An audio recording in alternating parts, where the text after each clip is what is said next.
Bonjour à tous, désolé pour le petit délai avec le problème d'ordinateur. Donc comme d'habitude, le comité d'organisation de Filbio vous souhaite la bienvenue au séminaire. Pour rappel, ce séminaire il a lieu un vendredi par mois de 14h à 16h. Et Agathe, Louis et moi-même sommes ravis aujourd'hui d'accueillir pour cette séance Clémentine Vignal, professeure des universités à Sorbonne Université et à l'Institut d'écologie et des sciences de l'environnement de Paris. Ses recherches portent sur le comportement animal, les formes de communication acoustique animale et la différence des sexes. Aujourd'hui, elle nous fait l'honneur de nous présenter ses travaux sur la question du rôle générique des sexes, leurs fondements biologiques et l'entretien des stéréotypes dans une présentation intitulée « Sexe et comportement animal, des rôles femelles et mâles universels ». Merci beaucoup. Apparemment, il faut que je parle pas trop loin du micro. Je pense que c'est bon comme ça ? Ouais ? Parfait. Et je vais juste revérifier. J'ai 1 heure de temps de parole avant qu'on lance les questions ? Ok. Donc, merci pour cette invitation. Je suis ravie d'être là. C'est ma première dans ce séminaire. Et ce sujet que je vais vous présenter aujourd'hui est un sujet que je nourris un petit peu en fil rouge depuis quelques années, surtout grâce à des interactions interdisciplinaires. Donc, je suis particulièrement contente aussi pour cette raison d'être là, parce que c'est finalement toute la raison de ce sujet. Beaucoup des débats sur les rôles genrés qu'on peut avoir en société convoquent ce que seraient des rôles naturels des sexes dans les espèces animales non humaines. Et on retrouve souvent ce triptyque qui relierait de manière un petit peu directe ce que seraient les comportements des filles et des garçons, des femmes et des hommes, à ce que seraient les comportements des humains anciens et derrière ce que seraient en fondement les comportements des animaux.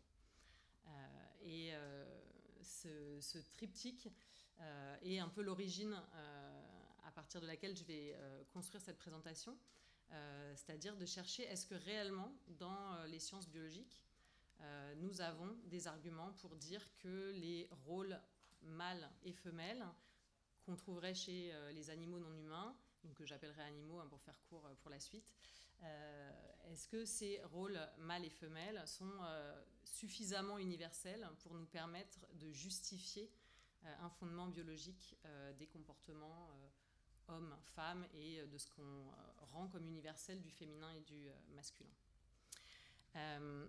Les biologistes se sont intéressés depuis longtemps à ce que sont les rôles mâles et femelles et pour cela, les biologistes s'appuient sur une théorie fondatrice qui est la théorie darwinienne de la sélection sexuelle.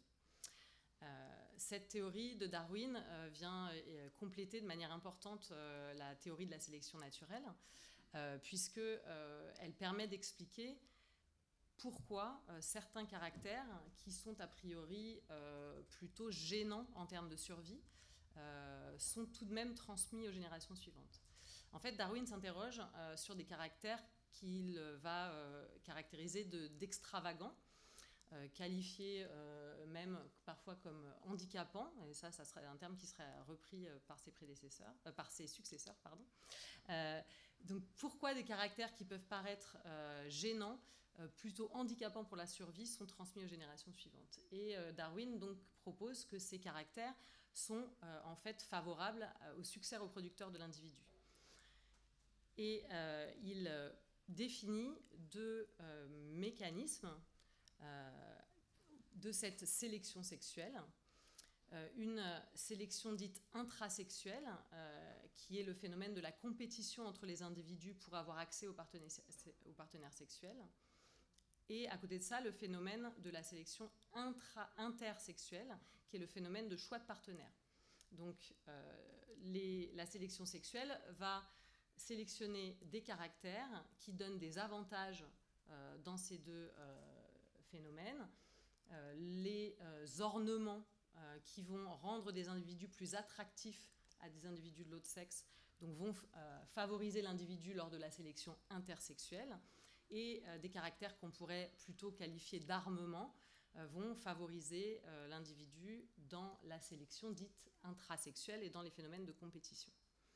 Dans l'observation que Darwin fait du vivant et des cas très illustratif qu'il prend pour appuyer sa théorie, Darwin va exprimer que le cas général, le cas le plus commun, c'est celui de la compétition entre les mâles pour l'accès aux femelles et celui du choix des partenaires par les femelles. Donc les femelles choisiraient les mâles les plus attractifs. Donc dès le travail de Darwin, on retrouve la définition de rôle sexuel, donc qui serait différent chez les mâles et chez les femelles. Et à partir de ces exemples très illustratifs, eh bien, toute une génération de biologistes s'est intéressée à des comportements très extravagants, comme je le disais tout à l'heure, et ça, jusqu'à aujourd'hui, fait partie des exemples les plus marquants de l'illustration de la théorie de la sélection sexuelle. Les illustrations que je choisis ici, si vous ne les connaissez pas, sont sur le bas de l'image des paradisiers, donc qui réalisent des démonstrations visuelles et sonores au moment de la reproduction sur leur territoire, de façon à attirer des partenaires sexuels. Donc les mâles réalisent ces parades et les femelles choisissent leurs partenaires parmi les mâles en parade. Et sur le haut de ces images sont des oiseaux qu'on appelle des oiseaux jardiniers qui réalisent des constructions qu'ils ornent de décoration. Et ces constructions sont aussi des caractères choisis par les femelles lors du choix de partenaires, lors de la reproduction. Donc ce ne sont pas des nids dans lesquels vont être pondus les œufs ensuite, c'est vraiment uniquement un ornement du moment du choix de partenaire.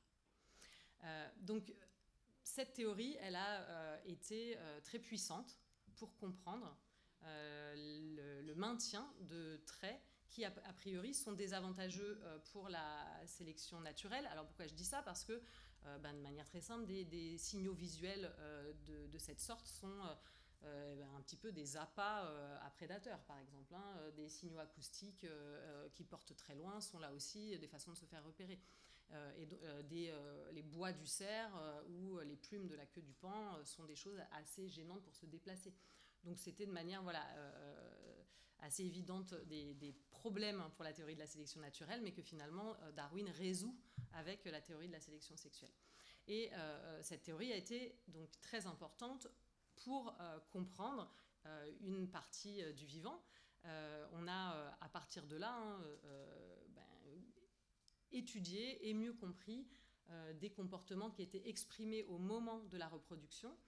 Donc tout un tas de phénomènes de compétition donc entre les mâles, des combats entre les mâles grâce à des caractéristiques donc spécialisées pour ces combats, et donc on va appeler des caractères sexuels secondaires. Donc les caractères sexuels primaires sont les caractères qui sont directement liés à la reproduction sexuée, les organes génitaux qui permettent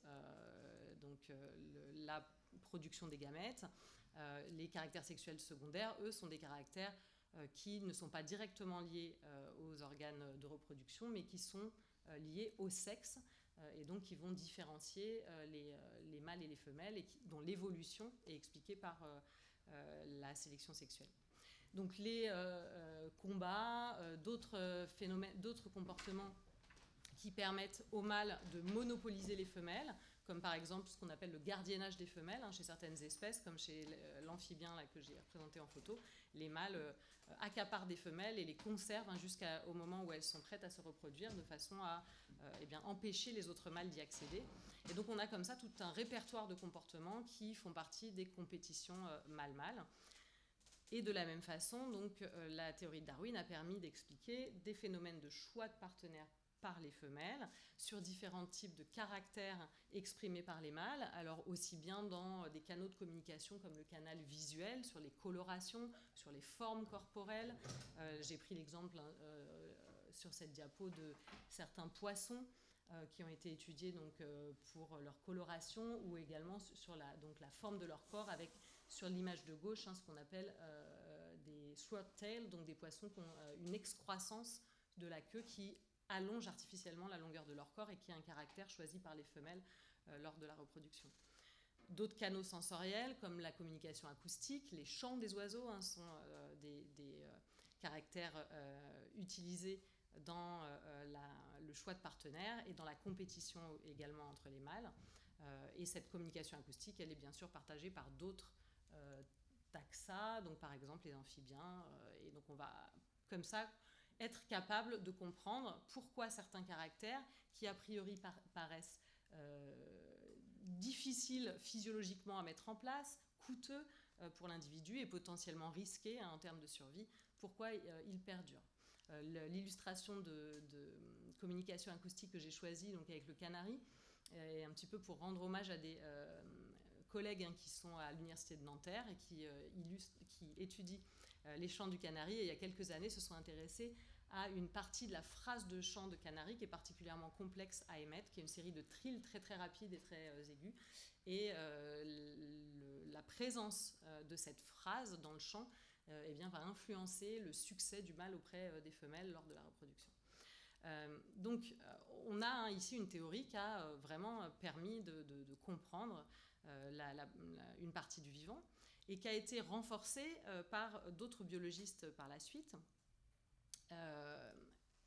Milieu du XXe siècle, je fais un bond, Bateman est un scientifique qui travaille sur des domaines qui relèvent de la génétique et qui travaille sur des petites mouches de laboratoire qui sont les drosophiles, qui sont maintenant des modèles d'études plus que communs.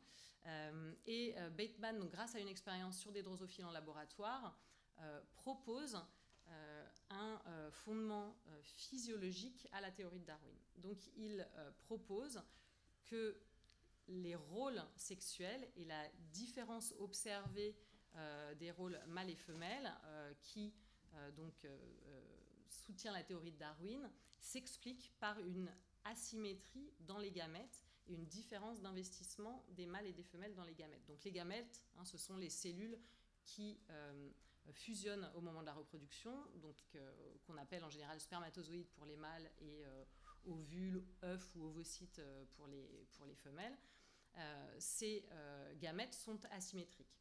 On appelle les spermatozoïdes des gamètes qui sont de petite taille, contenant peu de réserves, mobiles, produits en grand nombre et produits de manière relativement continue au cours de la vie de l'individu, donc quasiment de manière illimitée. Si on veut comparer à la production des gamètes femelles, les ovules, les ovocytes, les œufs, qui eux sont produits en petit nombre, de manière ponctuelle, avec un cycle qui rend cette production assez rare au cours de la vie de l'individu, sur un temps limité. La production au cours de la vie est limitée.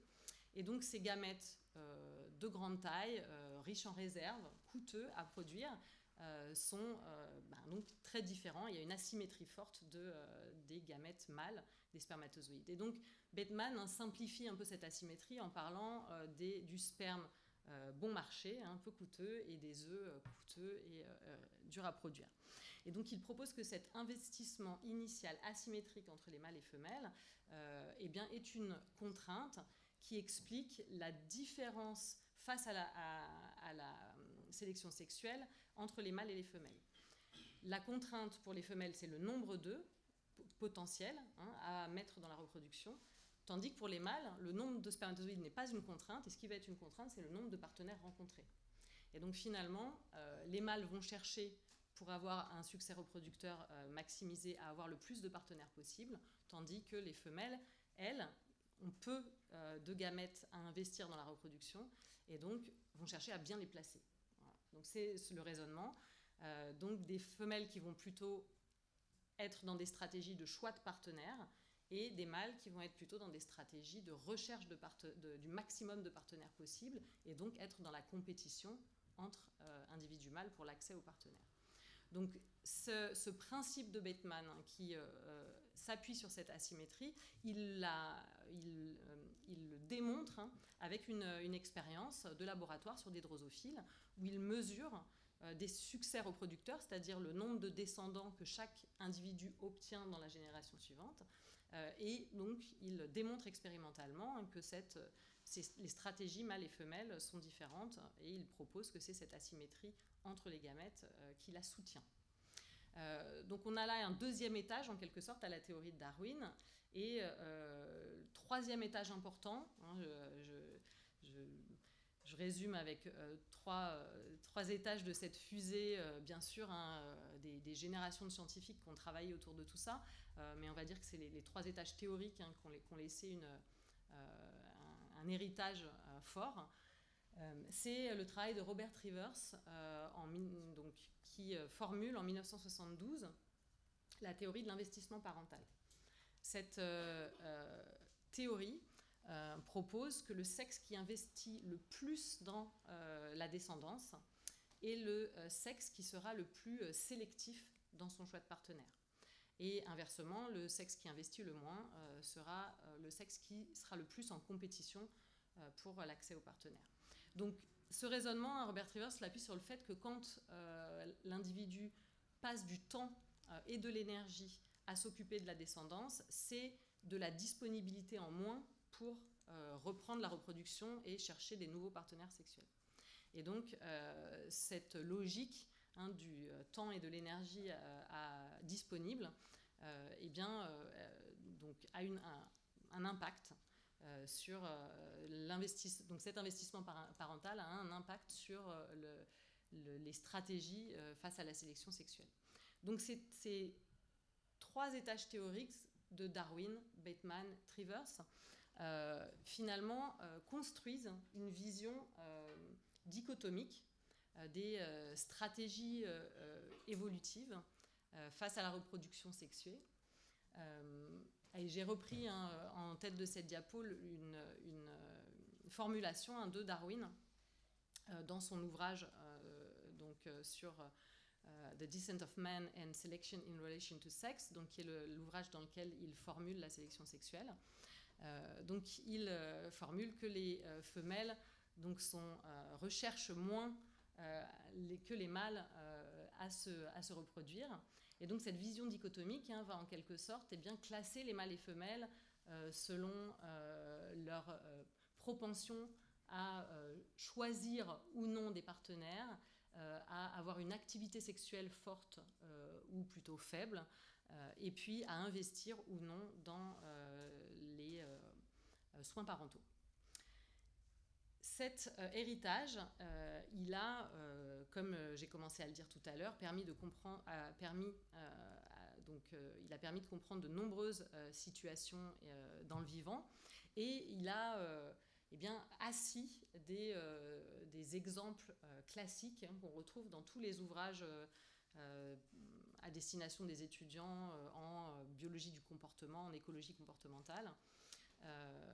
Donc il a assis des exemples comme cet exemple des systèmes de la polygynie, et il a notamment répandu l'idée que le système polygyne était finalement celui vers lequel tendaient toutes les espèces, c'est-à-dire un système dans lequel le mâle va avoir accès au plus de partenaires possible, un polygyne qui veut dire un mâle qui se reproduit avec plusieurs femelles, où les femelles, elles allaient chercher à avoir le meilleur mâle possible pour leur reproduction.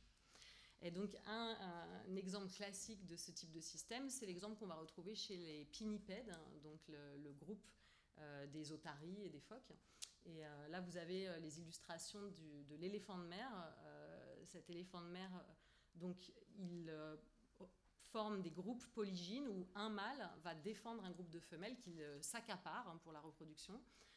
Et les mâles vont combattre en début de saison de reproduction pour s'approprier des groupes de femelles et s'approprier un territoire géographique aussi sur lequel se trouvent ces femelles.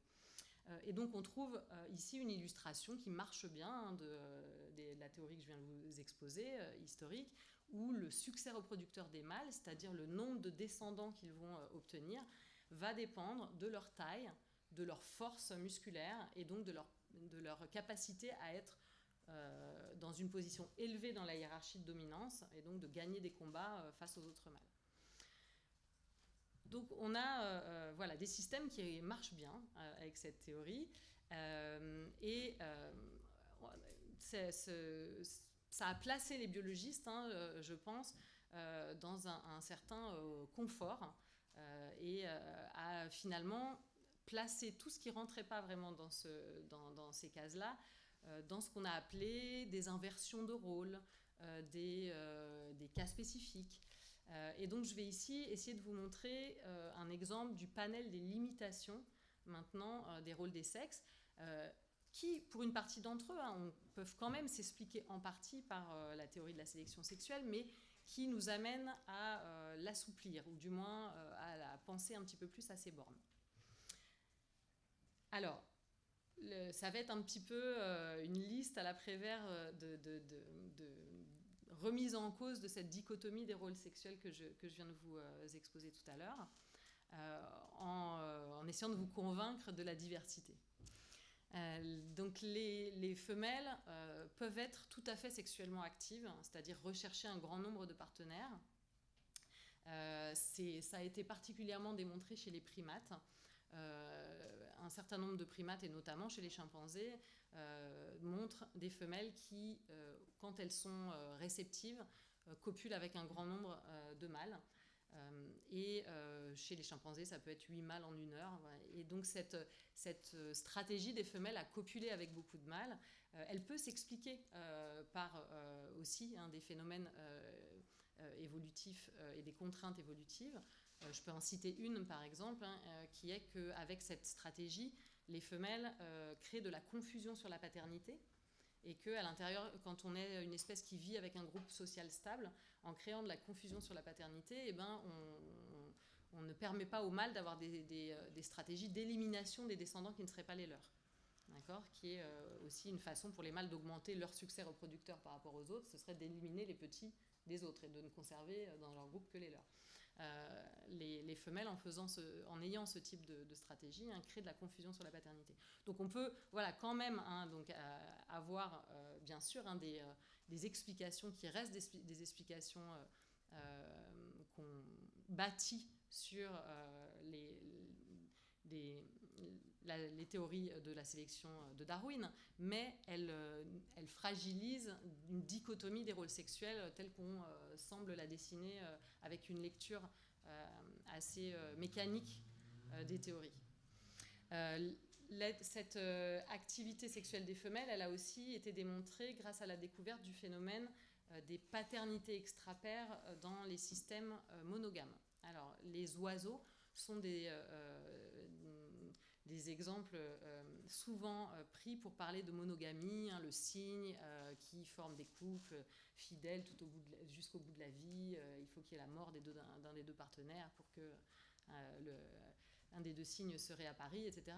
Ces modèles de fidélité à la monogamie ont été assez ébranlés par l'arrivée des techniques d'analyse de l'ADN qui ont permis de réellement mesurer qui étaient les parents génétiques des descendants. Pour vous illustrer ça et ce déroulement historique, dans les années 60, quand on étudie la monogamie chez les oiseaux, je cite un ouvrage un ouvrage de référence dans le domaine, qui est un ouvrage des années 60. L'auteur nous dit qu'à peu près 93%, plus de 93% des familles de passereaux sont monogames, et la polyandrie est inconnue dans ces groupes. Donc la polyandrie, ça voudrait dire des femelles qui se reproduisent avec plusieurs mâles. Quand arrivent dans les années 80 les techniques d'analyse de l'ADN qui nous permettent de tester la parenté chez les oiseaux, exactement comme on fait des tests de paternité chez l'humain, ces techniques-là, elles nous permettent de le faire en faisant un petit prélèvement sanguin ou un prélèvement de plumes donc sur le terrain chez des populations d'oiseaux étudiées. On montre que la monogamie génétique est seulement de l'ordre de 14% chez les espèces de passereaux. Et que, en fait, la polyandrie génétique est régulière, donc est commune, chez 86% des espèces.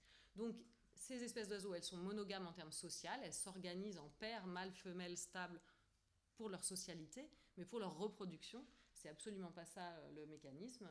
Les mâles comme les femelles ont des copulations et donc des descendants avec divers mâles et femelles dans la population. Et donc on a vraiment des pourcentages tout à fait significatifs.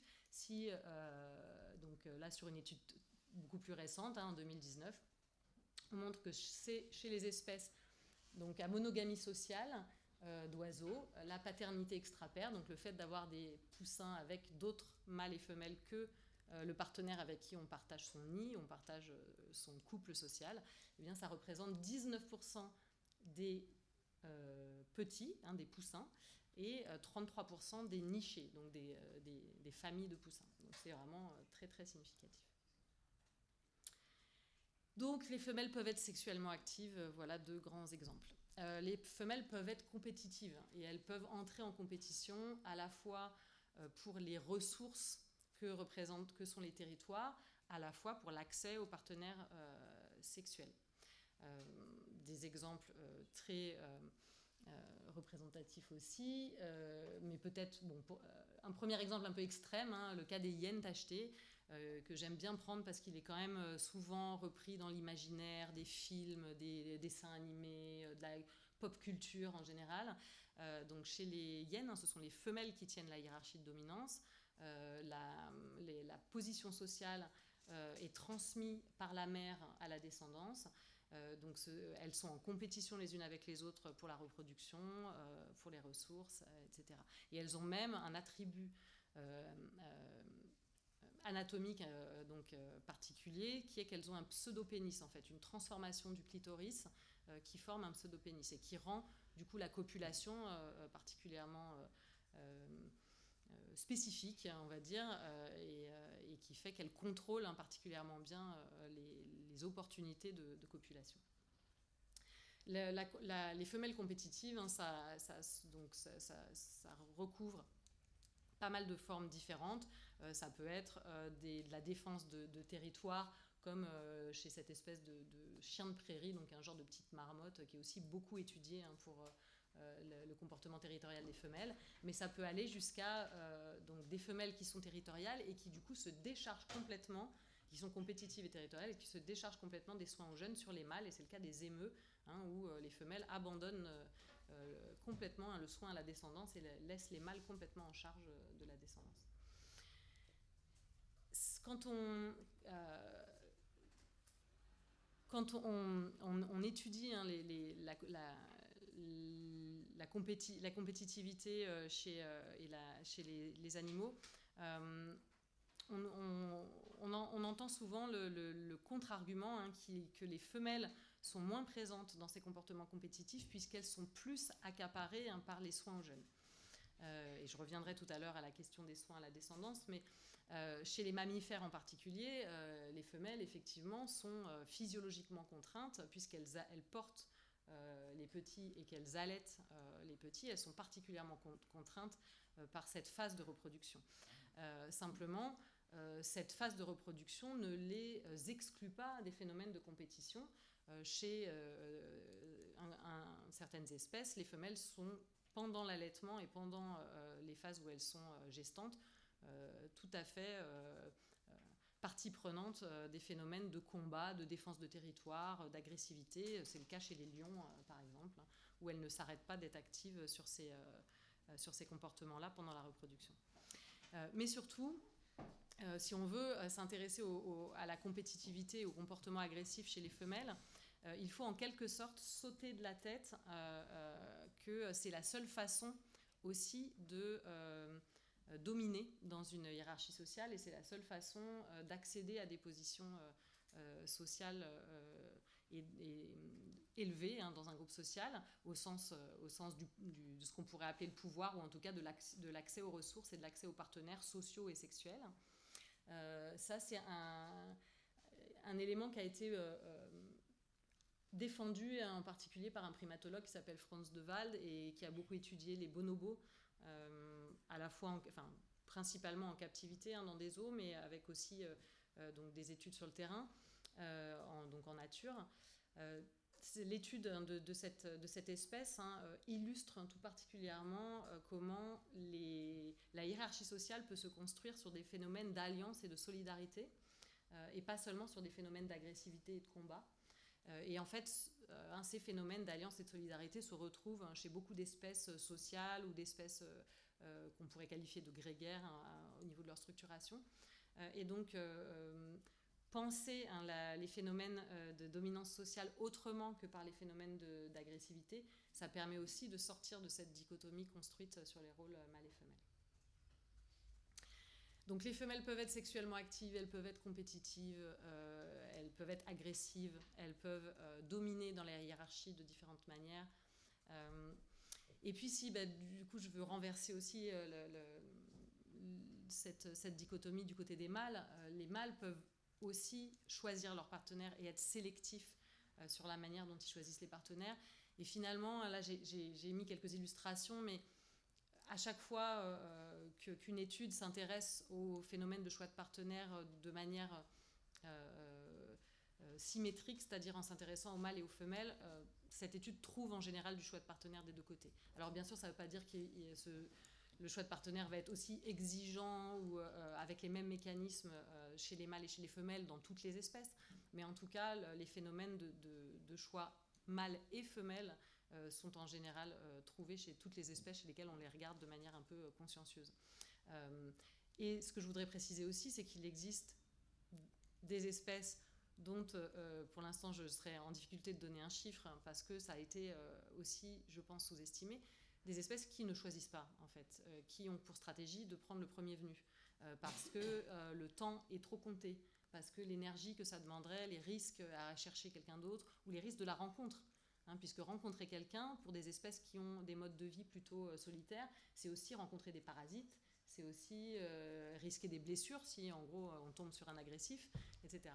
Donc, il y a aussi des espèces qui ont la stratégie de prendre la première rencontre. Et il y a quand même quelques démonstrations expérimentales de cette stratégie-là qui est peut-être plus répandue que ce qu'on a cherché jusqu'à présent. Donc, en tout cas, il y a du choix de partenaires chez les mâles et chez les femelles. Ça ne veut pas forcément dire que chez une espèce donnée, c'est toujours symétrique, mais en tout cas, la diversité existe là-dessus. Et chez les mâles, la reproduction peut être coûteuse. Vous vous souvenez ce raisonnement des gamètes coûteux et des gamètes bon marché que j'ai expliqué tout à l'heure. Bien sûr, on définit cette définition des mâles et des femelles, elle vient de la définition sur les gamètes. De fait, on appelle un mâle celui qui produit les spermatozoïdes et on appelle une femelle celle qui produit les ovocytes. Donc, de fait, je ne vais pas montrer de la diversité tellement sur les gamètes, bien que quand même produire un œuf d'autruche, c'est pas la même chose que produire un œuf d'amphibien, d'accord ? Quand une grenouille pond 500 œufs dans une ponte, c'est pas la même chose que quand une autruche va pondre 3-4 œufs lors de sa reproduction. Donc on voit là aussi qu'il y a quand même de la diversité sur cette production-là. N'empêche que chez les mâles aussi, on va trouver une diversité qui nous permet de penser le coût, qui n'est pas si bon marché que ça. Je vous donne une illustration.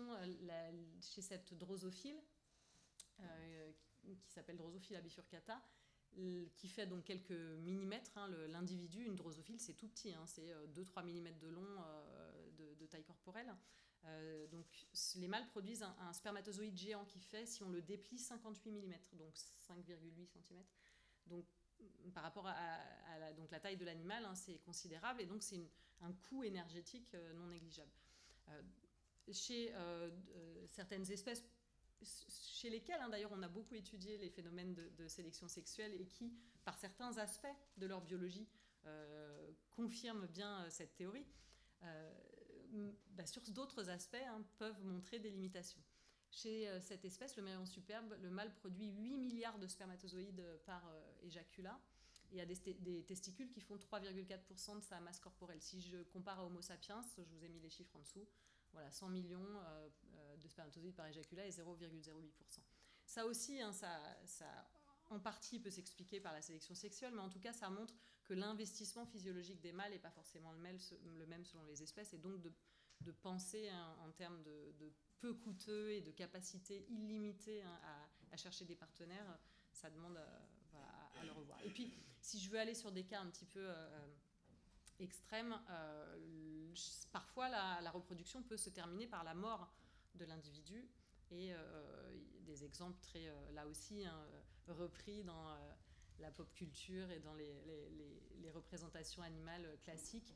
de la menthe religieuse qui mange son partenaire à la fin de la copulation, mais aussi la veuve noire, ou encore, et c'est souvent moins connu, notre petite abeille mellifère, celle qui produit le miel. En général, le mâle termine avec l'abdomen arraché à la fin de la copulation. Donc il y a un coût qui existe pour le mâle, qui ne peut pas être totalement occulté, même si il ne se place pas de la même manière que le coût pour les femelles. Et donc pour continuer un petit peu à rendre flou ces limites dans les rôles des sexes, je voudrais aborder la question des soins parentaux. J'en ai parlé un petit peu tout à l'heure. Les soins parentaux ne sont pas l'apanage des femelles dans l'ensemble du vivant. Si on s'intéresse aux soins parentaux, on s'intéresse souvent aux vertébrés, on met de côté le reste des animaux, et je dirais pourquoi déjà c'est un biais de regarder de cette façon, mais en tout cas si on s'intéresse aux soins parentaux chez les vertébrés, il existe un certain nombre de situations, y compris chez les mammifères, où les soins parentaux sont biparentaux, c'est-à-dire avec un partage équitable des soins. Ça existe chez les oiseaux, mais ça existe aussi chez un certain nombre de mammifères. Mâles et femelles ne vont pas forcément avoir les mêmes fonctions, puisque la femelle allaite, de fait, elle n'aura pas les mêmes fonctions que le mâle, mais les mâles vont participer au portage, à la protection, à la transmission de savoir et de comportement. Et puis même, ça peut aller jusqu'à, chez cette espèce de hamster, le mâle qui fait réellement le rôle de sage-femme, qui participe à la mise bas des petits. Chez un certain nombre d'espèces à soins biparentaux, il va y avoir les soins.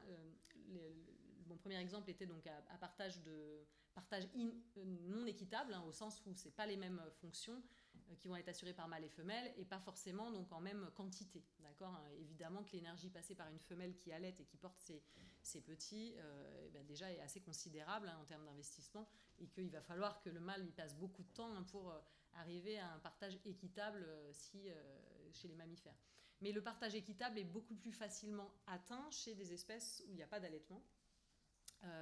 Et donc c'est le cas des oiseaux qui partagent équitablement différentes phases des soins aux jeunes. Ça peut être le nourrissage des petits quand ils sont au nid ou quand ils sont à l'extérieur du nid, mais ça peut être aussi l'incubation des œufs qui est partagée par le mâle et la femelle. Donc ça va aussi varier, l'équité entre mâle et femelle va varier entre les espèces, mais peut varier aussi au sein d'une même espèce entre les individus. Et ça, j'y reviendrai tout à l'heure.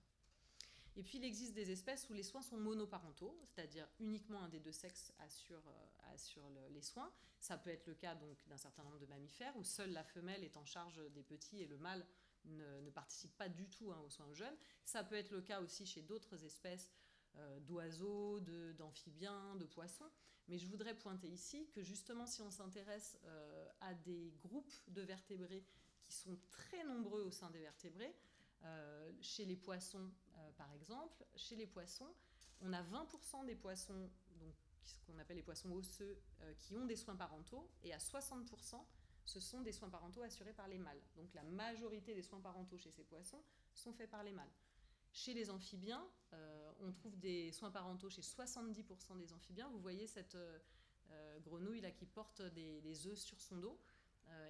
Donc chez 70% donc de ces amphibiens qui ont des soins parentaux, les soins parentaux sont à 50% assurés par les mâles.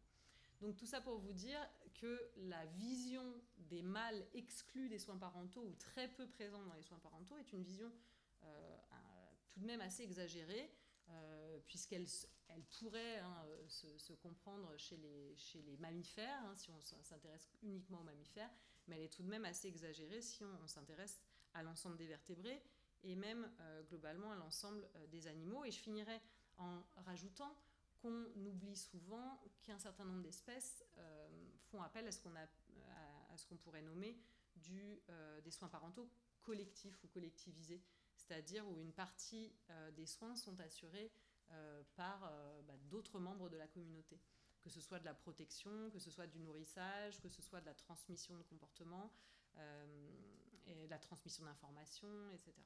Donc cette diapo pour vraiment relativiser la vision des soins parentaux uniquement femelles. Et donc le petit mémo que je voulais faire sur le focus qui est en général fait sur les vertébrés.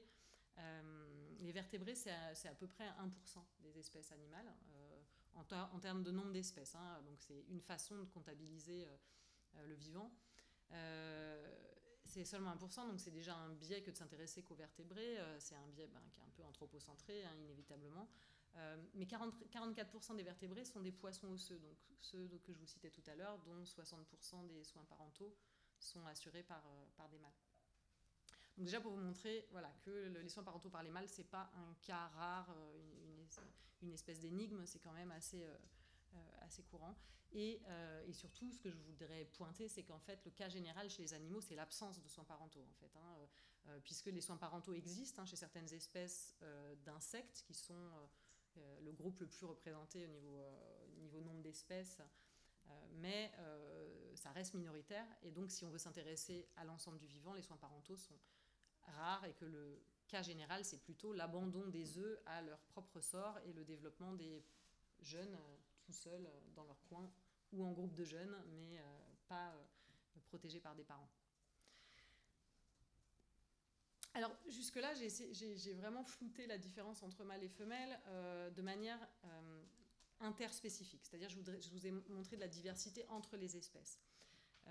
Mais ce que j'aimerais rajouter, c'est un niveau de variabilité à l'intérieur même d'une espèce, c'est-à-dire qu'en fait, le panorama que je veux vous dresser, c'est pas seulement il existe différentes façons d'être mâle et femelle à travers le vivant, mais c'est aussi il existe différentes façons d'être mâle et femelle au sein d'une même espèce.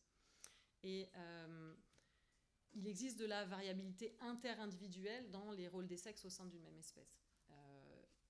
Si je commençais à dire tout à l'heure que c'était possible sur les soins parentaux, je vais citer l'exemple des rouge-queues, qui sont des petits oiseaux qui nichent facilement dans les milieux urbains, et donc vous avez peut-être déjà entendu chanter au printemps, qui vont se mettre à chanter incessamment sous peu. Et ces oiseaux donc s'occupent de leurs jeunes au nid, c'est-à-dire ils vont les nourrir au nid. Mâles et femelles vont nourrir après éclosion les petits au nid, et ils vont continuer à les nourrir une fois que les petits sont sortis du nid, pendant une phase où les jeunes ne sont pas encore totalement indépendants, avant de gagner leur indépendance totale.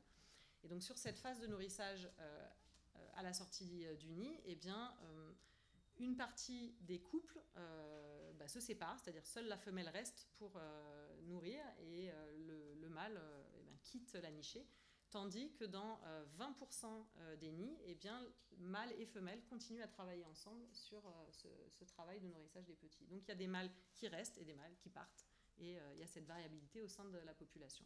C'est 80-20 la proportion. Je vais prendre un autre exemple qui n'est pas sur du soin aux jeunes, qui est plutôt sur les comportements plutôt compétitifs ou plutôt regardant dans le choix de partenaire des mâles et des femelles au moment de la reproduction. Chez cette espèce de papillon, les comportements plutôt typiques d'un mâle ou typiques d'une femelle vont dépendre de la température de développement. C'est-à-dire si les œufs se sont développés plutôt à haute température ou plutôt à faible température, dans un domaine de variation qui reste compatible avec l'éclosion des œufs, les individus qui vont émerger de ces œufs vont se comporter plutôt d'une manière typique à un mâle ou plutôt d'une manière typique à une femelle. Donc en termes de compétition et de choix de partenaire. Donc je ne suis pas sur la détermination du sexe avec la température, je ne suis pas comme sur le phénomène des crocodiles qui, si l'œuf se développe à froid ou à chaud, ça va donner un mâle ou une femelle. Non, là on a bien un individu dont le sexe est déterminé, mais dont les caractéristiques du comportement vont dépendre des conditions environnementales. Et puis, à côté de cette variabilité interindividuelle, il y a aussi la variabilité intra-individuelle. C'est-à-dire qu'en fait, un même individu, il ne va pas être mâle de la même façon tout au long de sa vie ou dans n'importe quelle situation, et une femelle ne va pas être femelle de la même manière tout au long de sa vie ou dans toutes les situations. L'exemple très typique de ça, c'est de regarder au cours de la vie d'un individu si il se comporte de la même manière dans justement les comportements de reproduction et les rencontres avec des partenaires de l'autre sexe. Chez cette espèce d'arthropode, donc cet insecte, on ne dit pas house cricket en français, je vais retrouver le terme, c'est pas grave. Les femelles, quand elles sont jeunes, sont donc plutôt sélectives dans leur choix de partenaire, et puis quand elles gagnent en expérience, eh bien, elles vont devenir moins sélectives.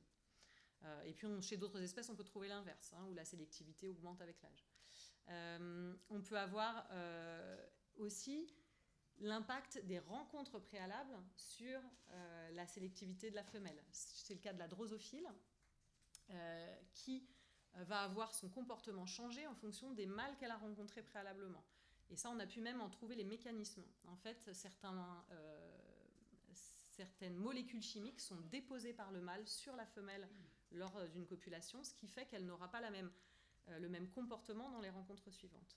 Donc il y a en quelque sorte ce qu'on pourrait qualifier de contrôle social du comportement des femelles, avec des intermédiaires de molécules chimiques, d'interaction sociale, qui fait qu'une femelle ne va pas se comporter de la même manière dans la série de rencontres en fonction des individus qu'elle aura rencontrés sur cette série.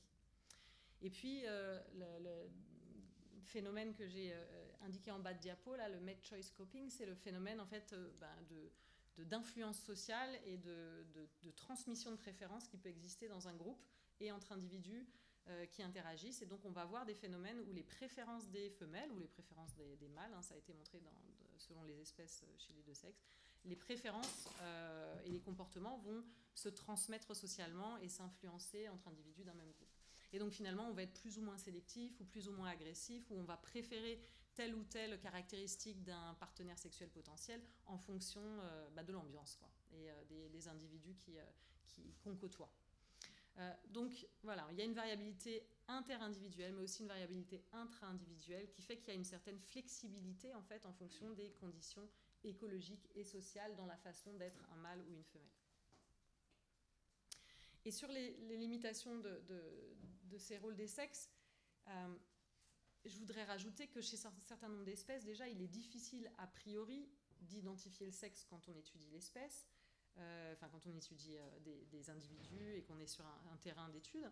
Alors ça ne veut pas dire que c'est totalement impossible à l'arrivée de connaître le sexe d'un individu, puisqu'on peut peut-être prendre des mesures morphologiques, on peut peut-être prélever du sang des plumes pour faire un sexage génétique de l'individu, mais en tout cas, quand on observe les individus, vous voyez ici une série de photos d'oiseaux où on n'est pas capable physiquement à l'observation de distinguer qui est le mâle et qui est la femelle.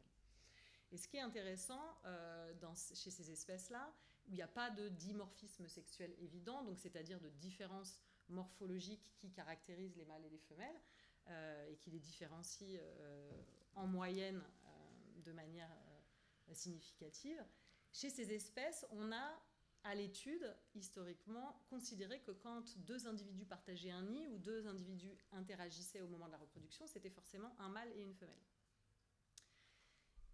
Et évidemment, quand on a eu les moyens de mesurer, plutôt de connaître l'identité de sexe de ces individus par des moyens, par exemple, de sexage génétique ou par des moyens d'observation plus physiologiques ou anatomiques, on a pu réaliser que les couples n'étaient pas toujours des couples. Alors le couple au sens association d'une paire de deux individus n'était pas forcément des couples mâle-femelle, mais qu'il pouvait exister des paires femelle-femelle ou des paires mâle-mâle.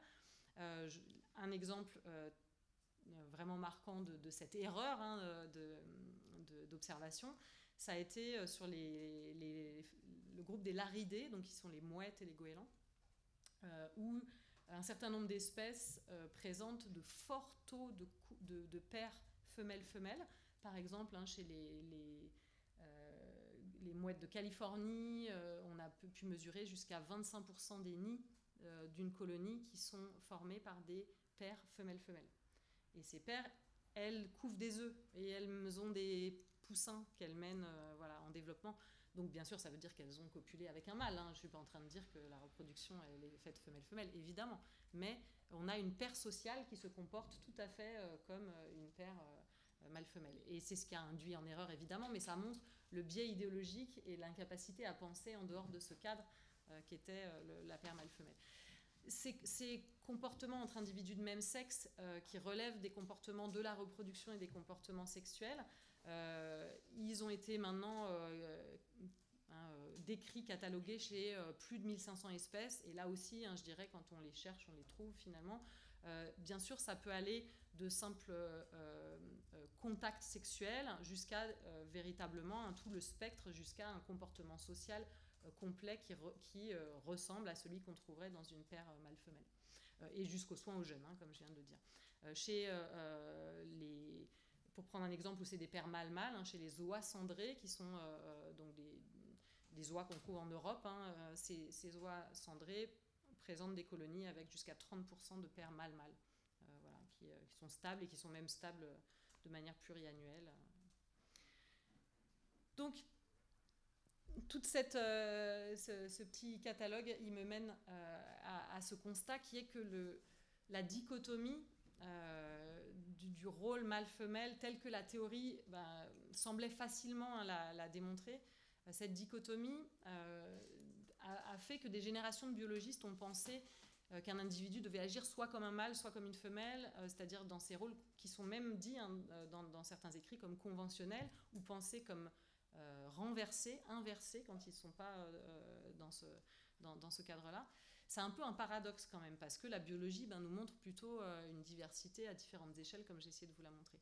Et donc, conserver cette dichotomie assez stricte dans les modes de pensée, il me semble que ça révèle une certaine forme de normativité, en tout cas d'influence de nos biais genrés sur la façon dont on a de penser les rôles sexués. Et est-ce que réellement, donc, du coup, les rôles sont binaires et stables? Est-ce qu'on peut vraiment parler de rôle mâle-femelle dans le vivant? Il y a une chercheuse qui s'appelle Malin Hacking et qui travaille à l'université de Stockholm, qui a proposé de penser ces différentes caractéristiques liées au sexe et liées à la reproduction, de les penser plus comme des continua et de plus penser la dichotomie. Et peut-être en plaçant l'individu sur chaque continuum, ça nous permettrait de mieux réfléchir et étudier ces comportements. Alors, quelles conséquences en fait? Quelles conséquences finalement que d'être resté coincé dans cette dichotomie? C'est surtout ça qui est peut-être important. Quel impact sur la science? Et pour ça, je vais prendre le cas de l'étude du chant des oiseaux, alors qui est au départ mon domaine de recherche, puisque j'étudie les communications acoustiques chez les oiseaux. Si vous êtes déjà intéressé un petit peu au chant des oiseaux, vous savez sûrement qu'un chant d'oiseaux permet de distinguer les espèces entre elles. Et ce chant des oiseaux a été étudié, là aussi, historiquement, depuis Darwin, comme une caractéristique du moment de la reproduction et comme un caractère qui fait l'objet de la sélection sexuelle.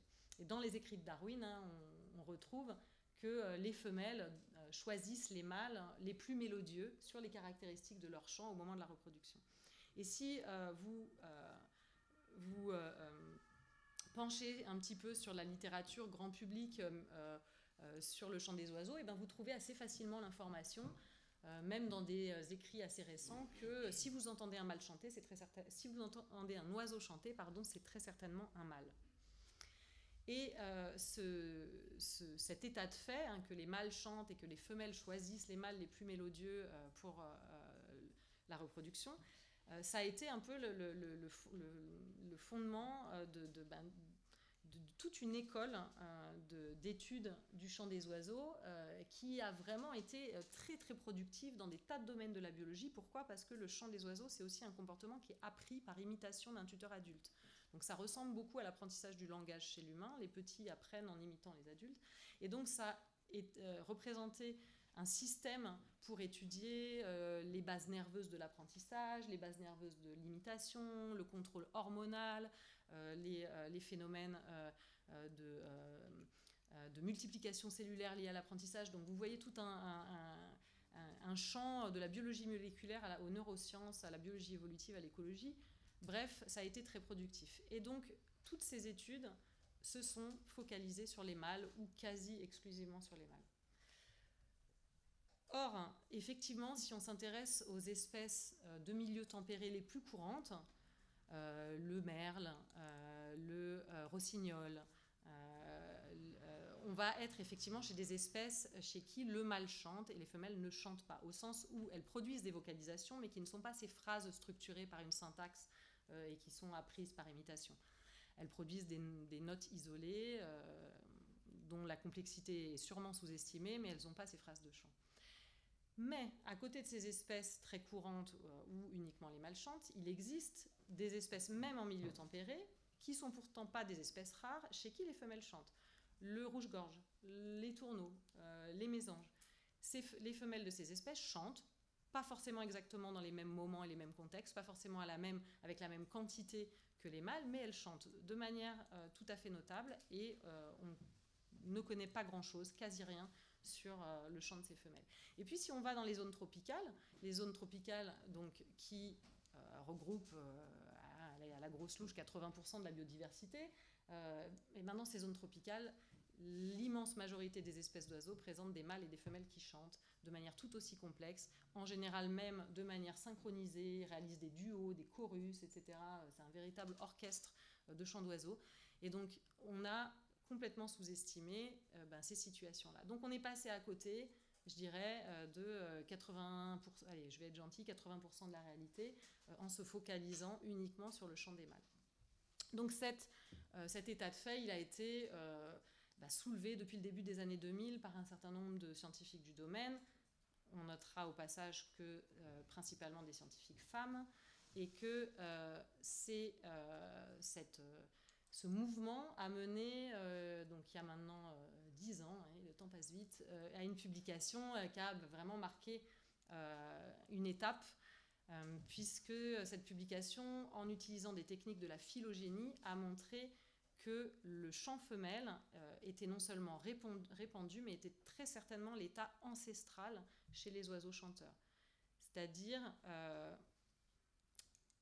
je passe à une représentation graphique. Donc si vous n'êtes pas familier de ces représentations, il s'agit ici d'un arbre phylogénique donc, qui représente les relations de descendance entre une espèce ancestrale et les espèces qu'on peut observer aujourd'hui. Et donc on a sur tout le pourtour les espèces actuelles, chez qui on a observé la présence ou l'absence du chant femelle, donc c'est codé avec une couleur. Et ensuite, grâce à des méthodes donc statistiques, on peut construire une probabilité sur l'état ancestral, donc savoir quelle est la probabilité que l'espèce ancestrale donc, présentait du chant femelle ou non. Et donc on voit ici que c'est très significativement la présence de chant femelle qui serait l'état ancestral de l'ensemble de ces espèces d'oiseaux. Donc ça nous mène à des erreurs de penser avec une vision rigide de ce cadre théorique sur les rôles mâles et femelles. Et donc je voudrais brosser pour finir qu'est-ce qui a pu influencer notre pratique de recherche.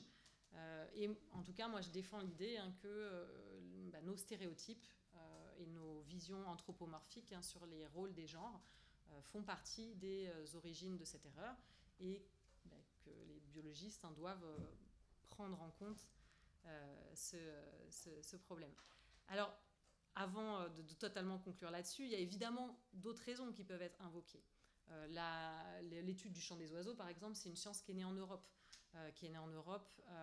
et donc qui, de fait, a étudié les espèces les plus faciles à étudier que les personnes avaient sous leurs yeux, donc des espèces où les mâles chantaient plus. C'est aussi un problème de la biologie en général, que de s'intéresser plus aux mâles qu'aux femelles. On a tendance en biologie à considérer que les femelles, c'est plus compliqué parce qu'il y a le cycle, que ça crée donc du coup une variation à prendre en compte. Un petit nota bene, il y a aussi des variations hormonales chez les mâles, simplement c'est pas avec la même rythmicité, mais on a eu ce biais de pas vouloir s'engager sur des études sur les femelles à cause des variations intrinsèques à la physiologie femelle, qui a créé un biais en biologie et un gap un écart dans le nombre d'études sur les mâles et les femelles qui est partagé par l'ensemble des disciplines et pas seulement celles qui portent et qui sont liées à la sélection sexuelle. Et puis, donc j'y viens, je pense qu'il y a un biais idéologique donc lié aux stéréotypes sociaux, et que ce biais idéologique, il vient pas seulement de notre époque, mais qu'il est construit depuis Darwin. Alors, je ne suis pas du tout la seule à défendre cette idée, hein. C'est vraiment un constat qui a été construit par différents scientifiques. Donc, il est assez facile de faire le parallèle entre la façon dont, et les termes dans lesquels Darwin parle de sa théorie de la sélection sexuelle et l'époque victorienne dans laquelle il travaille. Et Darwin est un scientifique de son époque, et évidemment, on ne peut pas complètement couper la façon dont il pense sa théorie de la façon dont les femmes et les hommes étaient regardés à cette époque. Alors cette prise en compte des stéréotypes sociaux, elle a été nourrie dès les années 60-70, évidemment avec un courant de scientifiques féministes qui a poussé à penser ces stéréotypes. Je cite ici Sarah Blaffer-Hardy, qui a été donc une primatologue, qui a été très active à penser ces biais en biologie. Et vous noterez que son ouvrage donc, du début des années 80 a mis, je crois, 15 ou 20 ans à être traduit en français. Et puis, comme je vous le disais, Malina King, qui est une des scientifiques aujourd'hui, qui, elle aussi, travaille à proposer un petit peu une révision, un assouplissement de ce cadre théorique pour essayer de nous détacher des effets des biais de genre sur notre étude du comportement animal.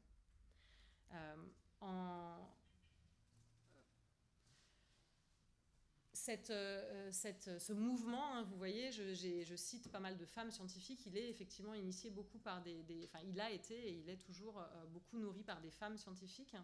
Et dans ce domaine comme sur d'autres questions, on voit assez facilement l'impact de la diversité sur les résultats de la science et sur les questions qui sont prises en compte. Et donc là, j'ai choisi d'illustrer avec quelques chiffres d'études qui ont montré que les travaux publiés sur, par exemple, le champ des femelles sont à 68% en premier auteur par des femmes, alors que si on prend l'ensemble du domaine, c'est plutôt à 44% les premiers auteurs femmes. Et puis, d'autres études se sont intéressées dans les abstracts, les résumés, soumis à des conférences, si là aussi le genre des scientifiques avait un impact sur les sujets choisis, et en particulier l'étude des mâles et des femelles. Et ce croisement entre des perspectives d'études de genre et d'études du comportement animal, il commence à se formaliser vraiment, même dans des intitulés de laboratoires qui se montent et qui sont actifs. Donc je vous donne un exemple ici. Dans certaines universités américaines, ce croisement commence à se faire vraiment de manière institutionnelle, je dirais. Voilà. Et donc quand je dis qu'il y a eu un impact fort sur les résultats scientifiques, ce biais idéologique, il a, par exemple, empêché, je pense, de faire certaines réplications. L'expérience de Bettman, dont je parlais tout au début dans mes étages théoriques, elle n'a pas été répliquée pendant plus de 60 ans. Et elle a été refaite avec des techniques modernes, en fait, de génétique relativement récemment. Vous voyez que cette publication-là, par exemple, elle date de 2012, qui a commencé... alors, ça fait des polémiques, parce que, évidemment, je veux dire, il y a beaucoup de publications qui permettent de défendre la théorie de la sélection sexuelle. Je ne suis pas en train de dire qu'elle est abandonnée, mais simplement... sur les rôles sexuels et sur la nécessité finalement de connaître le sexe de l'individu pour prédire ses stratégies au moment de la reproduction. C'est là-dessus qu'il y a des choses intéressantes qui se passent et qui commencent à se discuter, notamment, et pourtant ça avait commencé il y a longtemps, c'est ce que je vous montre ici, publication de 1985, donc, où cet auteur proposait d'autres paramètres, d'autres caractéristiques prédictives des stratégies au moment de la reproduction en dehors de l'identité du sexe. Par exemple, la disponibilité de l'individu à retourner à la reproduction rapidement après une rencontre, la densité de population, les sexes ratios, le nombre de mâles et de femelles, etc. Donc il y a tout un tas de caractéristiques qui peuvent être prises en compte sans forcément avoir besoin de l'identité individuelle pour prédire la stratégie de l'individu. C'est ce que proposait cet auteur et c'est ce que d'autres auteurs maintenant discutent également. Mais c'est une discussion difficile et je pense que cette discussion elle est difficile en partie à cause de nos biais. Nos biais, ils se traduisent aussi dans le vocabulaire qu'on utilise et là, il y a encore, à mon avis, du travail à faire aussi dans notre domaine. Et je veux dire, dans cette critique, je m'inclus totalement. Si jamais vous avez envie de faire un petit background check, vous verrez que moi aussi, j'ai fait l'erreur d'étudier que les mâles, que les femelles sur certaines questions. Donc je m'inclus tout à fait dans cette critique. On a aussi des terminologies qui peuvent être stéréotypées, qui peuvent ranger les mâles du côté de l'activité, les femelles du côté de la passivité, et qui du coup nous enferment dans nos raisonnements de rôle des sexes également. Et quand je parle de biais dans notre vocabulaire, ça va jusqu'à de l'anthropomorphisme, parfois, à mon sens, assez problématique. Vous voyez ici que sur cette étude, les auteurs ont relevé des termes comme manipulation, séduction, viol, donc utilisés dans des publications qui décrivent des comportements animaux, donc des termes qui ont une forte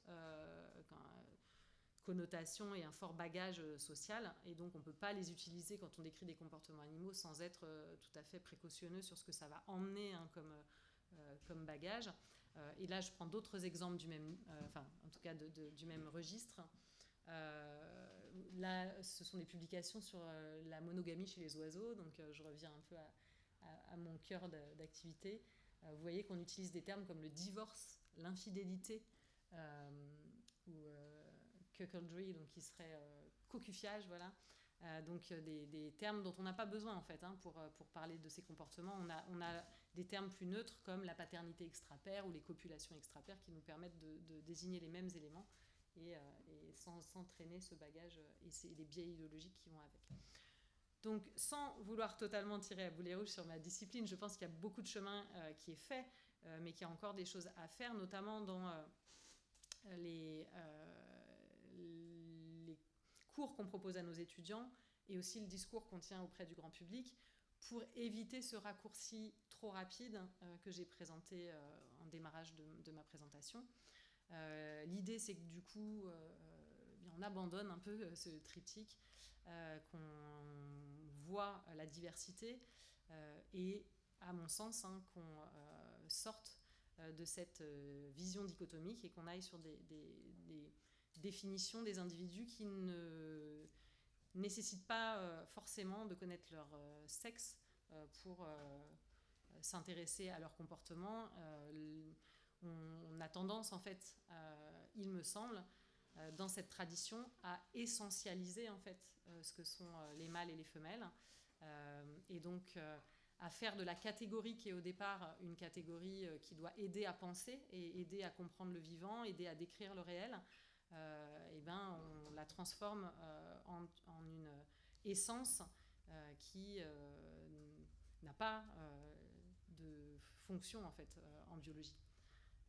Donc si vous avez envie de retrouver un petit peu ces arguments, mais croisés avec ceux d'autres disciplines, oh là, la définition est très mauvaise, on ne voit pas bien les auteurs et les autrices, mais j'ai participé du coup à ce numéro du manifeste du muséum, donc qui est sorti fin 2022, aux origines du genre, et du coup qui croise plusieurs disciplines, mais qui restent reliées aux sciences naturelles, pour aborder cette question des origines du genre. Je vous remercie.